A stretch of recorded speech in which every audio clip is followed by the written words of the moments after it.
En este experimento vamos a ver el principio de Arquímedes, que es aquel estudio que relaciona al objeto y al fluido en el que éste es sumergido. Antes que nada, hay que tener en cuenta que un fluido es toda sustancia que pierde su forma ante una presión tangencial o que en simples palabras fluye. Para este experimento se va a tomar como fluido ciertas sustancias granuladas, tales como la harina, la sal y el azúcar. También hay que tener en cuenta que en el principio de Arquímedes existe una fuerza denominada la fuerza de empuje o fuerza boyante, que se caracteriza por ser una fuerza vertical ascendente en el objeto. También está el peso del objeto, que es una fuerza vertical descendente que se compara con la fuerza boyante para determinar si un objeto va a flotar o se va a hundir. Si el peso es mayor a la fuerza boyante, el objeto va a tender a hundirse. De lo contrario, el objeto va a tender a flotar. En esta fuerza boyante, para calcularla, se requiere la densidad del objeto, el volumen del objeto o porción que es sumergida y la constante de gravedad. La densidad es un factor muy importante y decisivo en la fuerza boyante. La densidad hay que tener en cuenta que es la porción de masa sobre el volumen del objeto.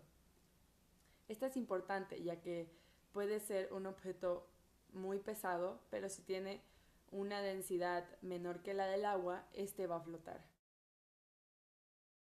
Para nuestro experimento de fuerza boyante, la densidad del fluido y el volumen de las pelotas son las variables independientes, mientras que la fuerza boyante de los objetos es la variable. Algunos parámetros determinantes para el experimento aquí realizado de fuerza boyante son el tipo de compuesto que se elija para hacer el fluido base, su fricción y la densidad.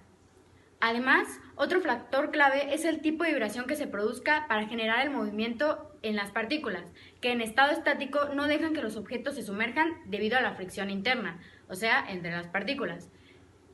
Esto junto con la densidad y el peso total del objeto a sumergir, porque esta será la fuerza que compita contra la fuerza boyante del fluido. Parámetros como el tipo de partícula que hace de fluido y el nivel de fricción que presente, junto con el tipo de vibración al que se somete el sistema, que reduce la fricción y sirve para poner en movimiento las partículas del fluido, son determinantes en los resultados, ya que influyen en la interacción presente en el fluido y en el objeto que se sumerge en este. Además, como parámetro fundamental, se debe tomar la densidad del fluido en el que se introducen los objetos y el peso total del objeto, para ver si dicho peso, realizado con la densidad propia, es mayor o menor a la densidad que se relaciona con la fuerza de empuje. Los parámetros para los cuales se decidió hacer variaciones fueron la densidad del fluido y el volumen del objeto, por lo que se utilizó una pelota de ping-pong, una pelota de golf y una canica, las cuales se colocaron cada una en sal, azúcar y harina. Hola, nosotros vamos a explicar el análisis de resultados del experimento. Esta es la fórmula para fuerza boyante y nosotros encontramos la relación de que si la densidad del fluido es mayor a la densidad del objeto, el objeto va a subir, y si la densidad del fluido es menor que la densidad del objeto, el objeto va a bajar. Por otro lado, tenemos las diferentes cantidades de densidad que investigamos de internet de los diferentes fluidos, que son la sal, el azúcar y la harina. Para sacar la densidad de cada material, de cada objeto, tuvimos que pesar y que medir el diámetro para después convertirlo a volumen. Todos los datos están escritos en kilogramos sobre centímetro cúbico, porque al hacer el análisis de unidades, la fuerza boyante es una fuerza que se mide en newtons, entonces la densidad del fluido está en kilogramos sobre centímetro cúbico, como aquí se ve, por la gravedad que está en metros sobre segundo cuadrado, por el volumen del objeto que está igualmente en centímetros cúbicos, y se eliminan centímetros cúbicos, quedando kilogramo por metro sobre segundo cuadrado, que es equivalente a newtons. La siguiente gráfica muestra la fuerza boyante de cada objeto en diferentes fluidos, que son la sal, el azúcar y la harina, con los objetos de una canica, una pelota de ping pong y una pelota de golf. Estos son los diferentes valores que nos dieron de acuerdo al peso, y mi compañera posteriormente va a explicar por qué los que están circulados no salieron de acuerdo a lo esperado. En cuanto a la harina, en la canica se observa que el peso es mucho mayor, entonces este tiende a irse hacia abajo. En cuanto a la pelota de ping pong en la sal, es también mucho mayor que el peso estimado y este tendió a subir. Lo mismo pasó con la pelota de ping pong, el azúcar, que también es mayor el valor comparado con el otro. Y en la bola de golf, el peso sigue siendo mayor, así que menor. Así que en este caso, en la sal y en el azúcar tendió a irse hacia arriba. Yo voy a explicar ahorita por qué es que en estos tres casos no salió el resultado como nosotras esperábamos.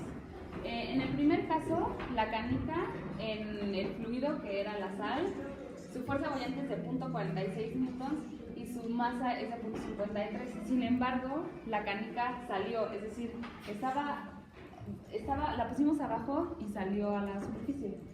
Esto creemos que pasó porque como ambas fuerzas son muy parecidas, o sea, solo se diferencian entre ellas por 0.07 newtons, entonces la canica se debió haber quedado, no debió haber subido ni bajado porque ambas fuerzas son casi iguales.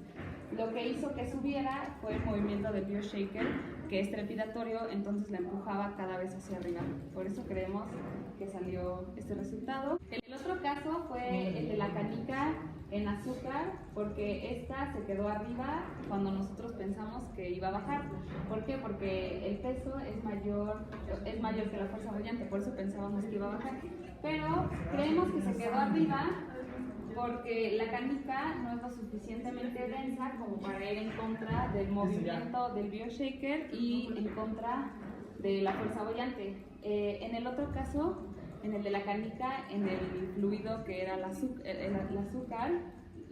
harina, sí funcionó porque la fuerza boyante de la canica en la harina era de 0.15. Entonces, digamos que el peso tenía que luchar contra el movimiento del bioshaker y contra una fuerza boyante de 0.15, y aquí tiene que luchar contra una fuerza boyante de 0.33, que es mayor, entonces por eso no pudo vencer ni a la fuerza boyante ni al movimiento trepidatorio del bioshaker. Por eso creemos que la canica en el azúcar se quedó arriba. El otro caso fue el de la pelota de golf en harina. Su fuerza boyante es de 0.29 y su peso es de 0.44, y la pelota se quedó abajo porque el peso es mayor a la fuerza boyante.